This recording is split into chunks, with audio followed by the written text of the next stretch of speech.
King Johnson, 32 years old, always valued substance over style. My worn jeans and simple button-up never bothered me. Even at my sister Diana's extravagant birthday dinner, I could feel the judgment in her eyes as I entered the upscale restaurant.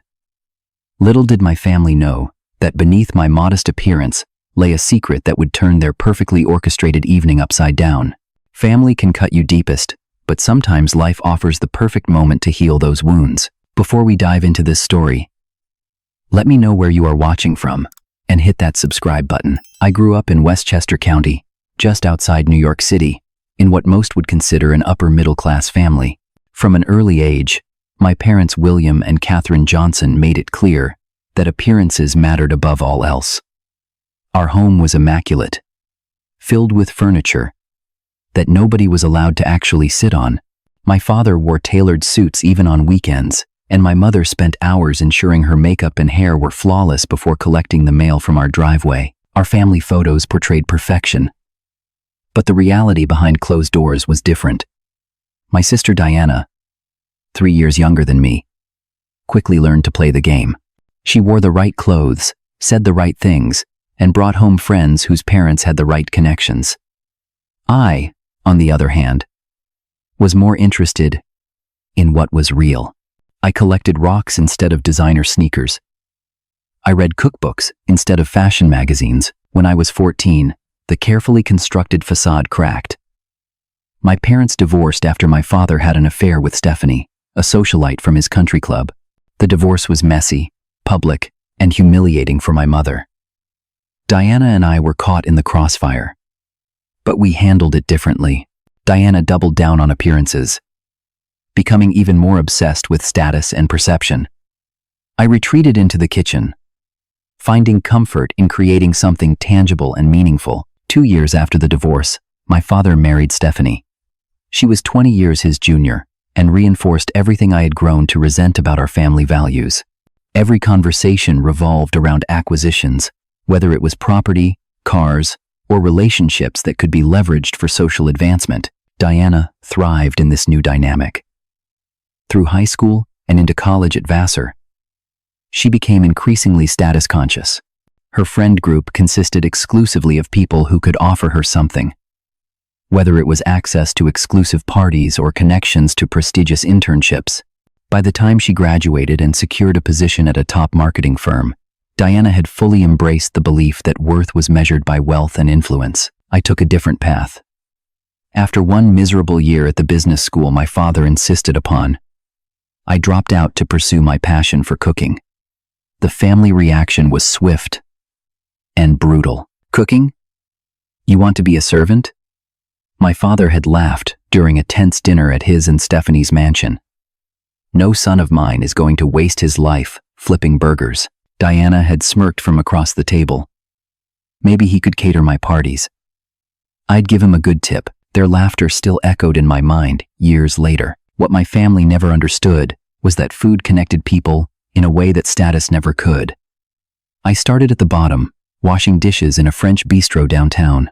I worked doubles, triples sometimes, learning everything I could from anyone willing to teach me.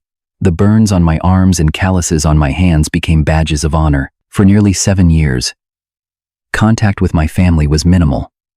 Holiday calls, obligatory birthday emails, the occasional family event where I sat quietly as Diana detailed her latest promotion or luxury vacation, while my father and Stephanie discussed property values and stock portfolios. What they didn't know, what I never told them, was that after 3 years of working for others, I had opened my own restaurant.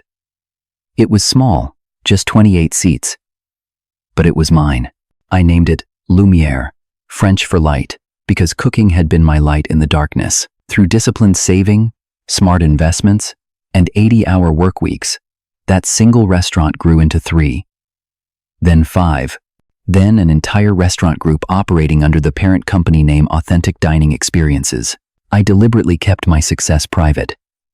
My restaurants were known for their exceptional food and atmosphere, but I stayed out of the spotlight. No press interviews, no celebrity chef appearances. The food media was curious about the owner of the rapidly expanding restaurant empire, but my general managers and executive chefs became the public faces of the business. I preferred it that way. In a world obsessed with image, I valued substance. Every year, Diana insisted on a lavish birthday dinner. Every year, I reluctantly attended. It was one night of discomfort that kept the peace, though each time I left, feeling diminished and misunderstood. This year, as her 32nd birthday approached, I debated whether to finally reveal my success. I had nothing to prove, but perhaps honesty would change our dynamic. After much consideration, I decided to remain authentic to myself.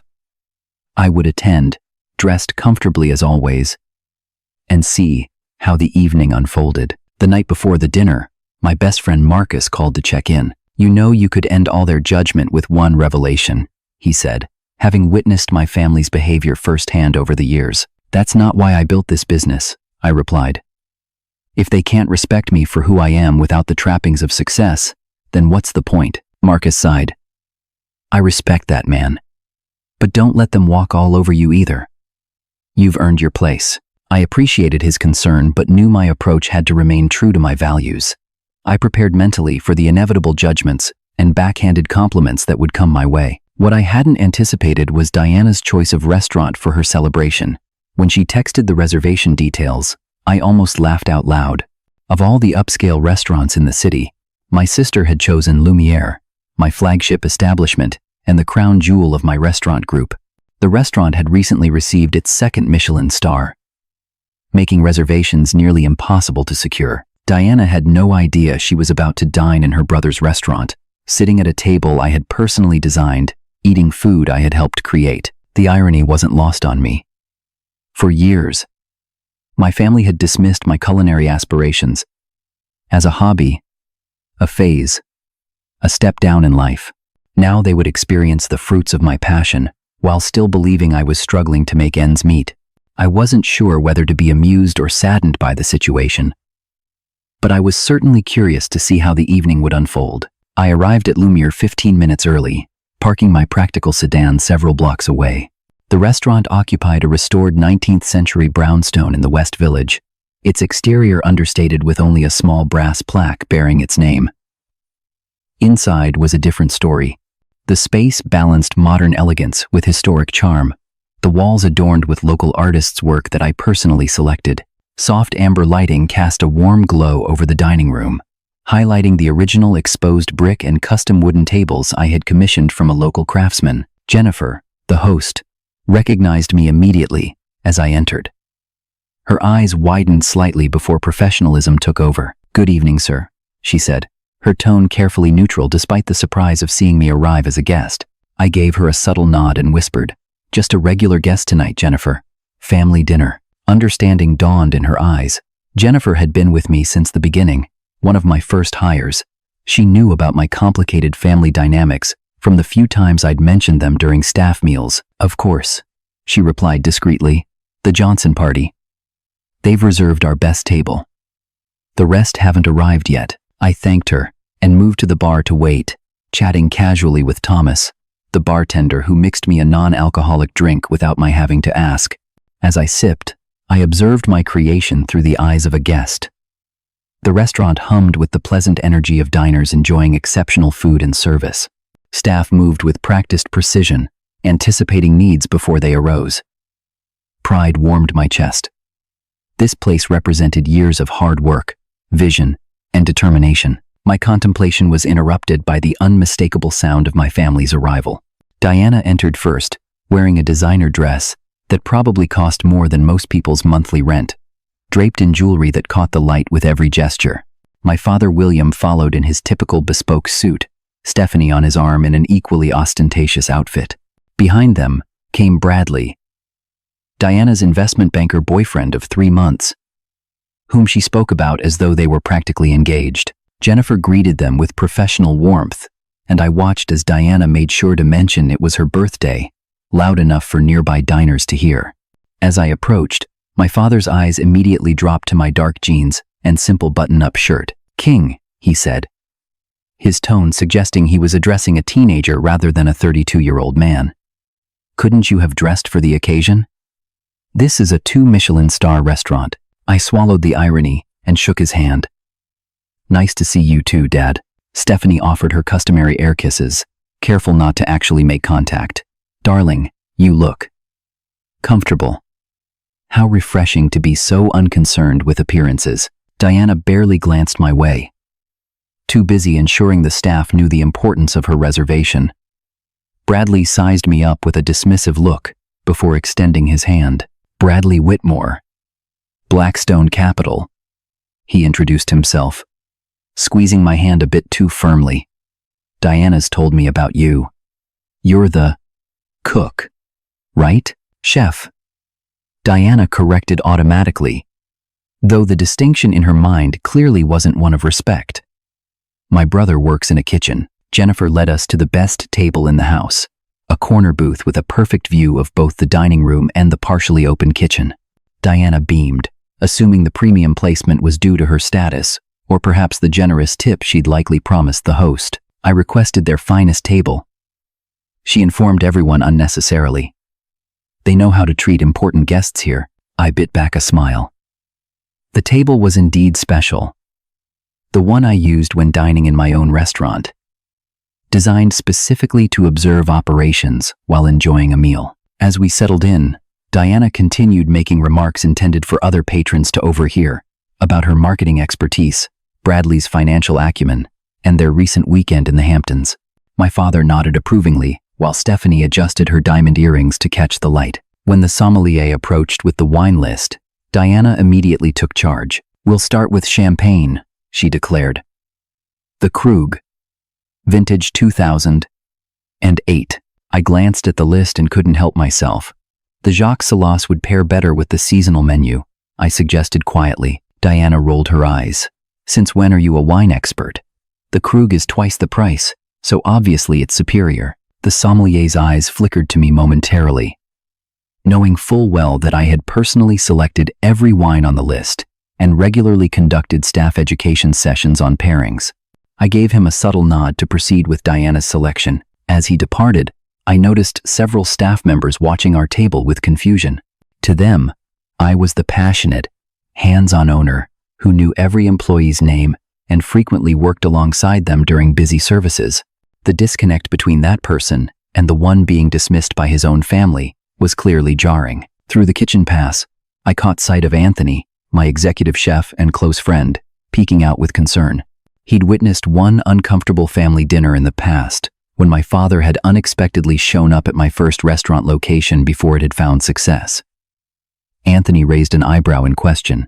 I shook my head slightly, signaling that the charade should continue. As appetizers were ordered, the conversation turned predictably to status updates, with each family member attempting to outdo the others. "The new summer home is coming along beautifully," my father announced. The contractor finally installed the infinity pool, overlooking the ocean. Cost a fortune, but worth every penny for the view. "Bradley just closed a $50 million deal last week," Diana added, squeezing her boyfriend's arm possessively. "His firm gave him box seats to the Yankees as a bonus." Stephanie nodded appreciatively before turning to me with exaggerated concern. "And how is your little cooking job going, King? Still at that same place downtown?" The same place she referred to had closed 2 years ago, when I relocated the concept to a larger space and earned our first Michelin star. But they wouldn't know that, having never actually visited. "I'm doing well," I said simply. "I enjoy my work." "That's nice, dear," Stephanie replied with the same tone one might use to address a child's crayon drawing. "It's good to have hobbies." "Did I tell you about my promotion?"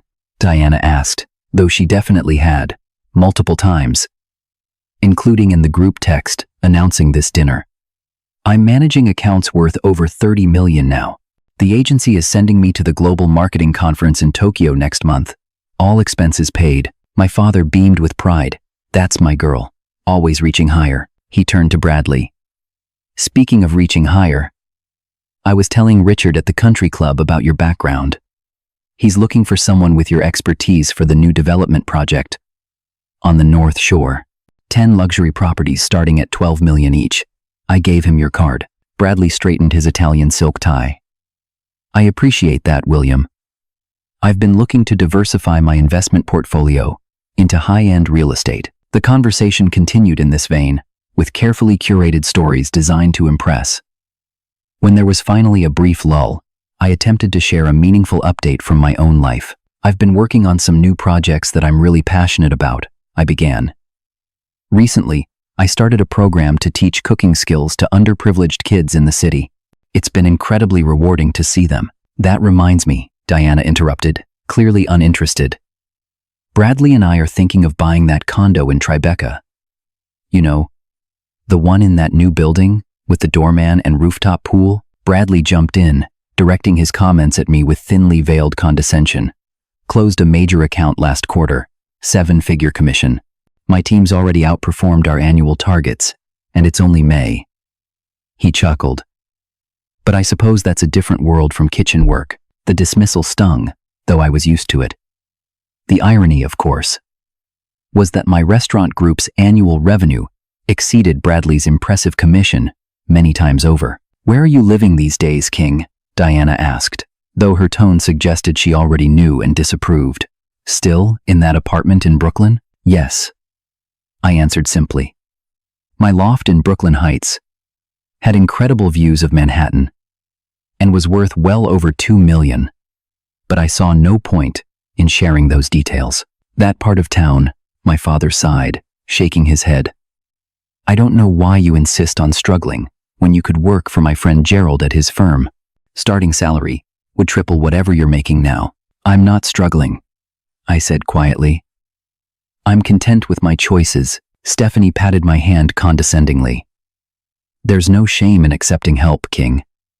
Your pride shouldn't keep you from living properly. Family takes care of family." The irony of that statement wasn't lost on me. When I'd opened my first restaurant, I'd approached my father for a small loan to cover some unexpected permit costs. He'd laughed and told me to stop playing restaurant and get a real job. I'd worked double shifts at another chef's restaurant to earn the money instead. As the sommelier returned to present the champagne, I automatically noted its temperature, color, and effervescence. When he poured a taste for my father, I couldn't help commenting on its toasted brioche notes and excellent acidity. "Since when do you know about fine champagne?" Diana scoffed. "Last I checked, beer was more your speed." "I've learned a few things working in restaurants," I replied mildly. "Picking up tips from the customers, are we?" Bradley laughed at his own joke. As appetizers arrived, Diana made a show of ordering the most expensive items, commenting loudly about the truffle supplement and imported caviar. When she asked about my selection, I mentioned I'd chosen the seasonal vegetable tasting. "Of course you did," she smirked. "Gotta stick to the budget options." In truth, I'd selected it because I'd recently worked with Anthony on refining the dish, and I wanted to experience it as a guest would. The preparation involved techniques that had taken weeks to perfect. "You should try the scallop dish," I suggested to my father. "The sauce is exceptional. I think I know what I like." He dismissed, ordering the steak tartare instead. The conversation shifted to an upcoming family vacation to the Amalfi Coast. Plans for private yacht rentals and exclusive restaurant reservations were discussed in detail. I noticed that no one had thought to include me in these arrangements. "You probably couldn't get the time off anyway," Diana said when I pointed out the omission. "Don't most kitchen jobs give like 2 days off a month?" The subtle digs continued throughout the appetizer course. At one point, I excused myself to use the restroom, needing a moment of respite from the constant barrage. In the hallway, I took several deep breaths, reminding myself that their opinion of me didn't define my worth. Lisa, one of our senior servers, approached hesitantly. "Is everything okay, King?" she whispered, concerned. "We're all a little confused about what's happening. Just a family dinner," I explained quietly. "They don't know about my success, and I've never seen a reason to correct them." She frowned. "But the way they're speaking to you, it's fine," I assured her, though we both knew it wasn't. "Just continue service as normal." As I returned to the table, I wondered how much longer I could maintain this charade, and whether there was any point to it at all. When I returned to the table, the main courses had just arrived. Diana was criticizing the portion size of her Wagyu beef, suggesting it wasn't adequate given the price. The server, James, maintained professional composure despite her rudeness.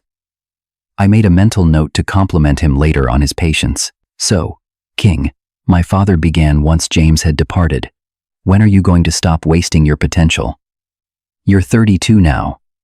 It's time to build something meaningful." The fact that I had built a restaurant empire employing over 300 people, supporting dozens of local farmers, and contributing significantly to the city's culinary reputation apparently didn't qualify as meaningful in his estimation. "I believe in what I'm doing," I replied calmly. "Cooking for strangers," he scoffed. "You could have taken over the family investment business. Could have been managing millions by now." Diana cut into her perfectly prepared beef. "Instead of serving it to people like us, there's dignity in all honest work," I said. "A philosophy I instilled in every employee orientation at my restaurants. That's what people say when they've settled." Stephanie chimed in. "You had so many advantages, King. The right schools, the right connections, and you threw it all away to become what? A glorified lunch lady?" Bradley snorted into his wine glass. Diana smirked, clearly pleased by her boyfriend's reaction. "How much do you make anyway?" she asked pointedly.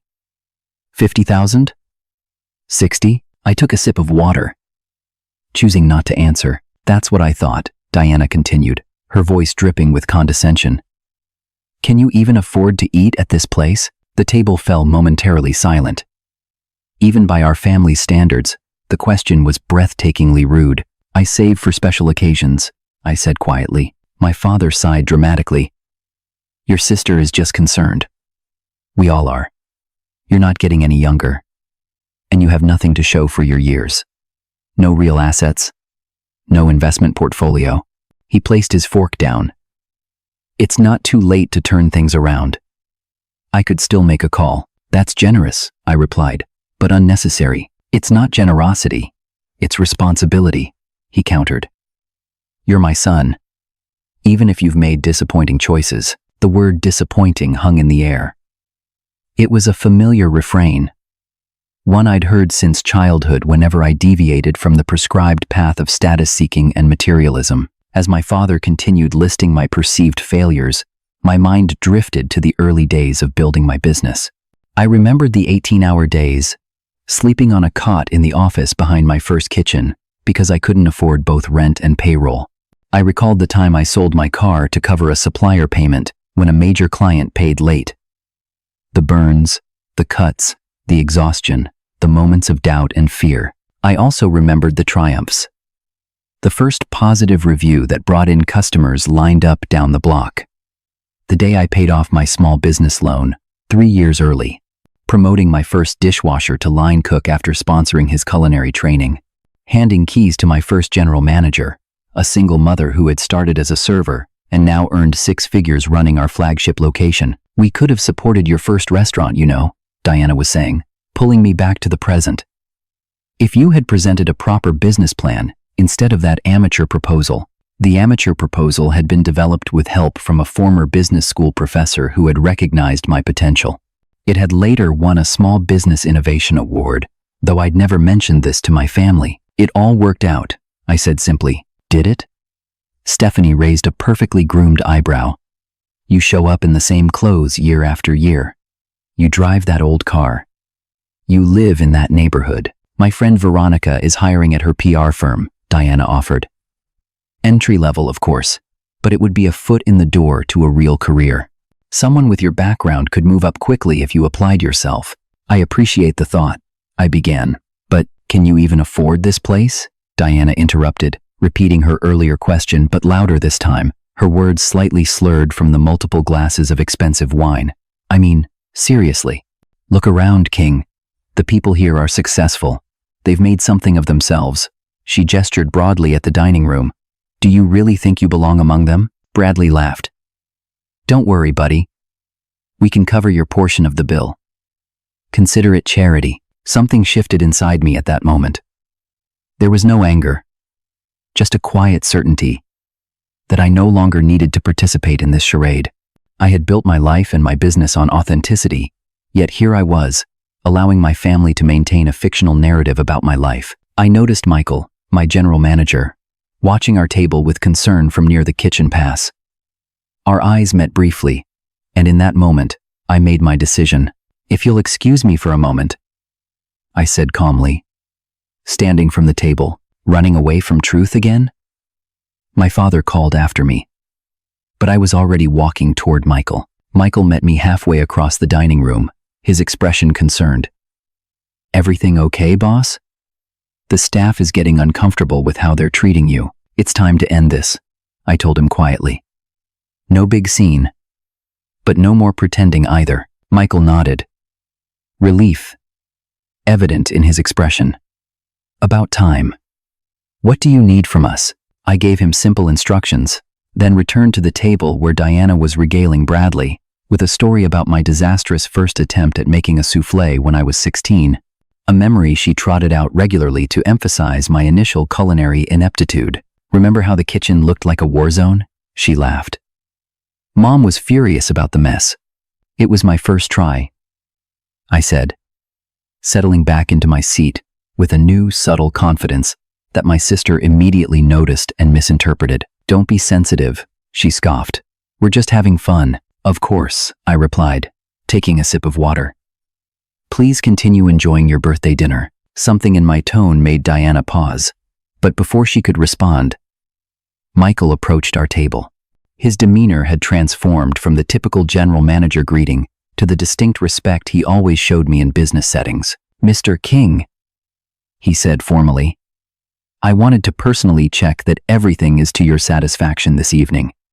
The kitchen prepared the vegetable tasting with the adjustments you requested during your last visit." My father looked up, confusion evident on his face. "Everything is excellent as always, Michael," I replied naturally.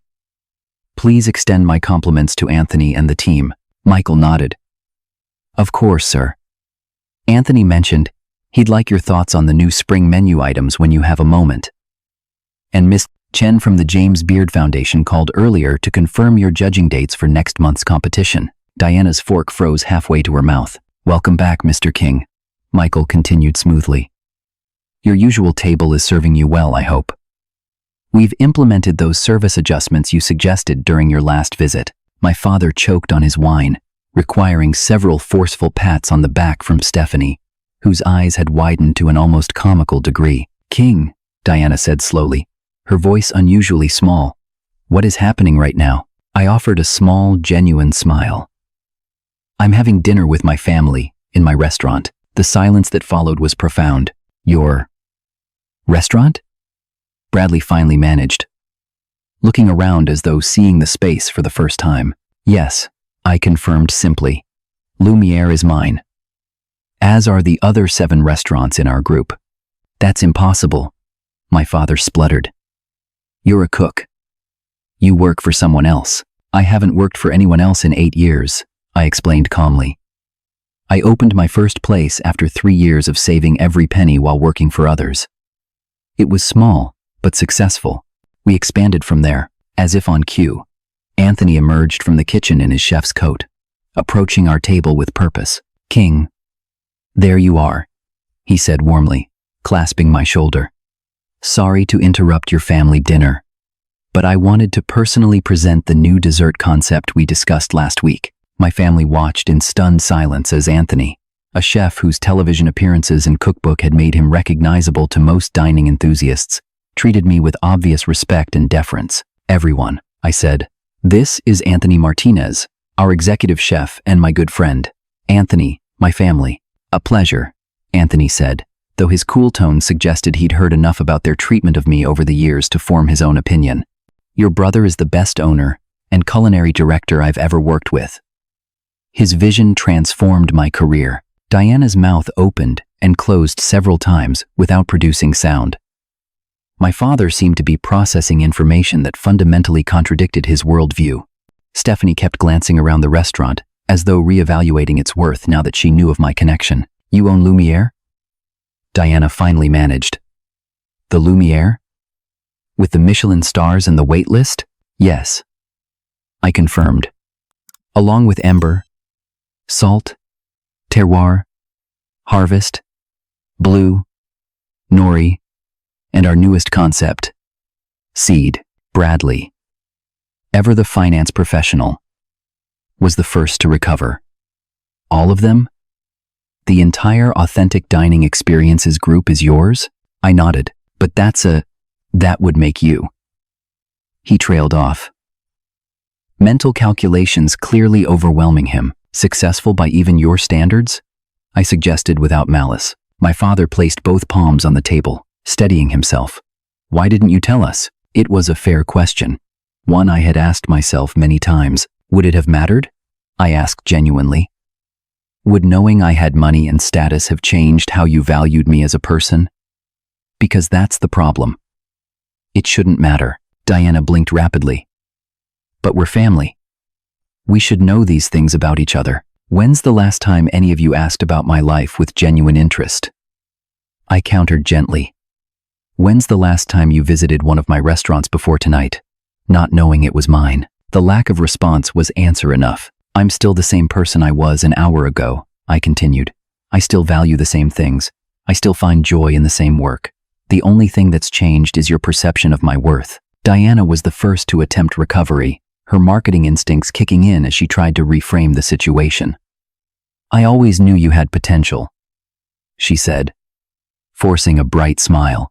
I told everyone my brother had a unique vision. My expression must have conveyed my skepticism, because she quickly abandoned this approach. My father cleared his throat. Well, this is unexpected. But I've always been proud of you, son. Different paths to success. That's all. I chose not to remind him of all the times he'd explicitly stated the opposite. Instead, I signaled to Michael, who approached again. Would you mind giving my family a brief overview of our restaurant group? I asked him. Michael nodded, professional but with a hint of satisfaction at finally being able to acknowledge my position. Mr. King founded Authentic Dining Experiences 8 years ago with the original Lumiere location downtown. Under his leadership, we've grown to 8 distinctive restaurant concepts across the city, employing over 300 people. All our restaurants prioritize sustainable sourcing, fair labor practices, and community engagement. As Michael spoke, I watched my family's expressions shift from shock to recalculation. Bradley, in particular, seemed to be mentally revising his attitude. His eyes now assessing me as a potentially valuable contact rather than Diana's unsuccessful brother. King is unusually hands-on for a restaurant group owner, Michael continued. He still develops recipes, trains staff personally, and knows every employee's name. He's in the kitchens weekly, not just for inspections but working alongside the line cooks. That's enough, Michael. Thank you, I said, feeling uncomfortable with the praise, despite its accuracy. After Michael departed, my father adopted a new tone entirely, one I'd heard him use with business associates he hoped to impress. You've built something significant, King. Very significant indeed. We should discuss how to leverage this success. I have contacts who could help with further expansion, perhaps international opportunities. I'm quite happy with our current growth strategy, I replied. We're opening 2 new concepts next year, focusing on neighborhoods that need good dining options. Smart. Smart. My father nodded as though he'd suggested this himself. Though you might consider locations in more affluent areas, higher check averages, better profit margins. Before I could respond, Diana jumped in. Is that why you drive that car and dress like that? Some kind of reverse psychology branding? Because I could help position your public image more effectively. I shook my head. There is no strategy. I drive that car because it's reliable and paid for. I dress for comfort.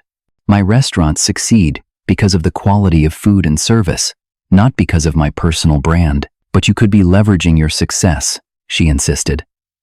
Features in business magazines, speaking engagements, perhaps a cookbook or television appearances. Anthony handles the media, I explained. He enjoys that aspect of the business. I prefer working behind the scenes. My sister looked genuinely perplexed. But what's the point of success if nobody knows about it? Her question perfectly encapsulated the fundamental difference in our values. For Diana, external validation and recognition were the primary measures of worth. For me, satisfaction came from creating something meaningful, regardless of who knew about it. Stephanie, who had been uncharacteristically quiet, finally spoke up. "Well, this certainly explains a few things. I saw your name in the donor list at the hospital gala last year but assumed it was someone else." This was true. The King Johnson Foundation, funded by a percentage of restaurant profits, supported culinary education for underprivileged youth and food security initiatives throughout the city. We donated annually to several medical research causes as well, though I rarely attended the associated social events. "You're a donor?" my father asked, surprise evident in his tone. "The foundation supports causes we believe in," I said simply. Bradley, seeing an opportunity, leaned forward eagerly. "You know, my firm specializes in wealth management for entrepreneurs. We could put together a comprehensive strategy for your portfolio. Tax advantages, offshore opportunities, the works." I thanked him politely, but explained that I was satisfied with my current financial advisors. Diana seemed to be struggling with conflicting emotions.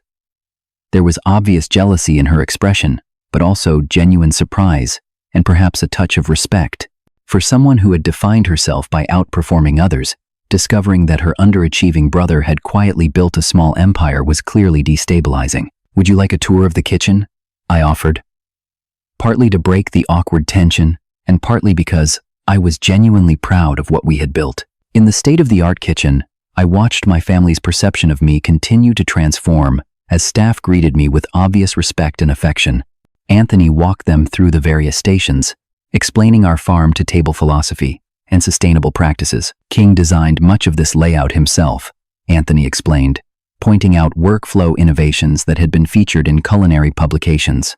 "These custom stations have been replicated in kitchens across the country." I introduced them to our team, from sous chefs to dishwashers, many of whom had stories of how I had supported their growth.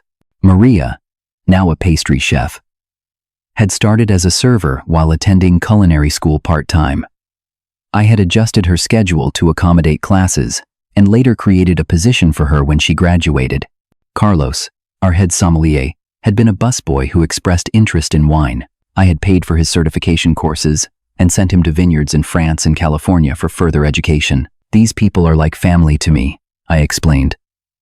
Not as a dig at my biological family, but as a simple statement of fact. As we returned to the dining room, Bradley immediately began attempting to network, dropping names of clients who might be interested in private events at my restaurants. Diana oscillated between attempts to associate herself with my success. My brother always had excellent taste, and moments of genuine curiosity about how I had built the business without her knowledge. My father, to my surprise, grew somewhat contemplative. As dessert was served, he watched the interaction between me and various staff members who stopped by, ostensibly to check on our meal, but really to finally acknowledge their boss openly. "They really respect you," he observed quietly. "I respect them," I replied. "That's the foundation of everything we've built." For perhaps the first time in my adult life, my father looked at me without disappointment or judgment. There was confusion there still, and perhaps regret, but also a glimmer of genuine interest. "I'd like to hear about how you started," he said, his usual authoritative tone replaced by something more tentative. The real story, not what we assumed. It was a small opening, but a meaningful one. As the evening progressed, our conversation shifted from status symbols and acquisitions to actual experiences and values. Diana asked questions about my creative process for developing new restaurant concepts. Stephanie commented on design elements she genuinely appreciated. Even Bradley occasionally stopped his networking attempts to listen to stories about the early days of building the business. It wasn't a complete transformation, and years of established dynamics couldn't change in a single evening. But it was a start, a crack in the facade of superficiality that had defined our family interactions for as long as I could remember. The dinner concluded around midnight, the restaurant long since emptied of other guests. As my family prepared to leave, there was an unusual hesitancy, as though no one quite knew how to end an evening that had so dramatically altered our established dynamic. "Thank you for dinner," Diana said, awkwardly adding, "At your restaurant, which is amazing.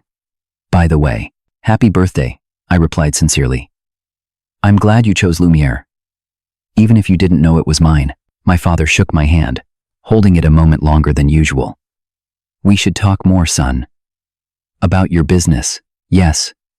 But also, other things. The conversation continued in this vein, with carefully curated stories designed to impress. When there was finally a brief lull, I attempted to share a meaningful update from my own life. In the weeks that followed, I observed subtle but meaningful shifts in my family relationships.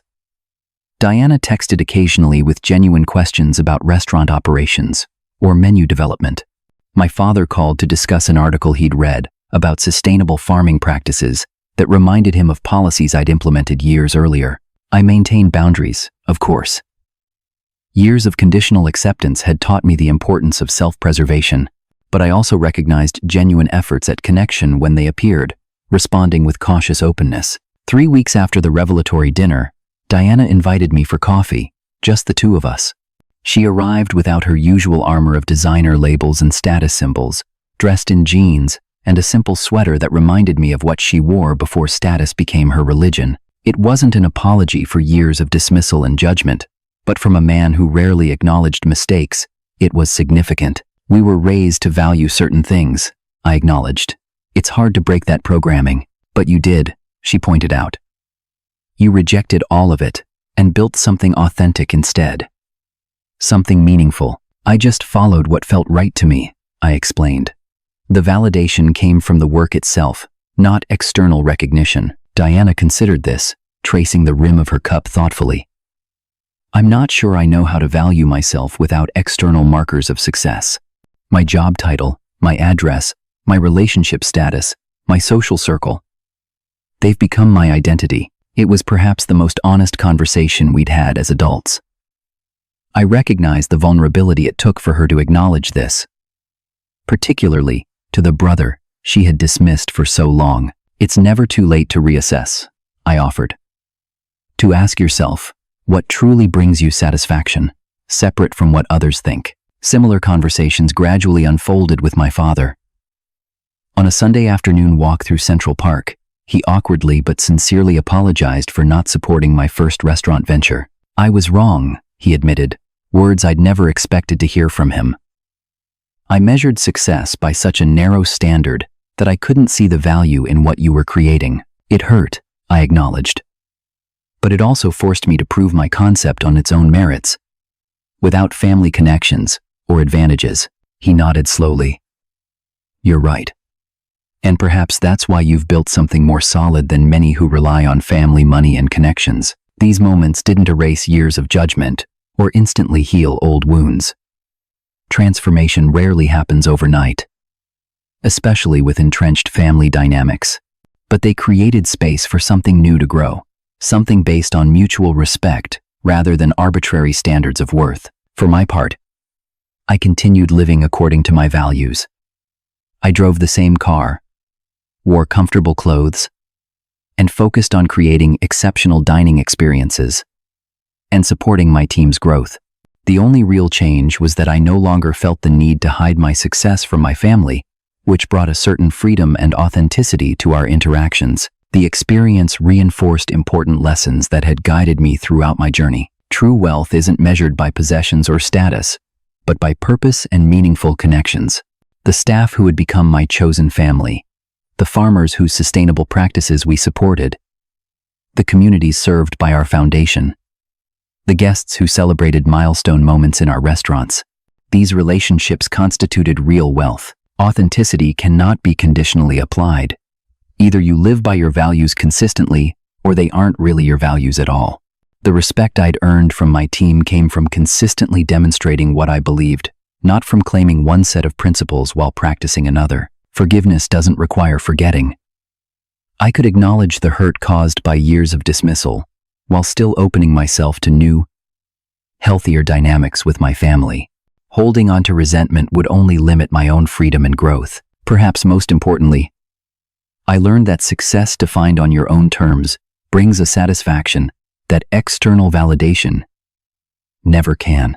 Building something meaningful, regardless of recognition, offers a deep fulfillment that status-seeking can never provide. As I look back on that pivotal dinner and its aftermath, I'm reminded that sometimes the most powerful response to judgment isn't defensive anger or reciprocal criticism, but simply continuing to live authentically until the truth becomes undeniable.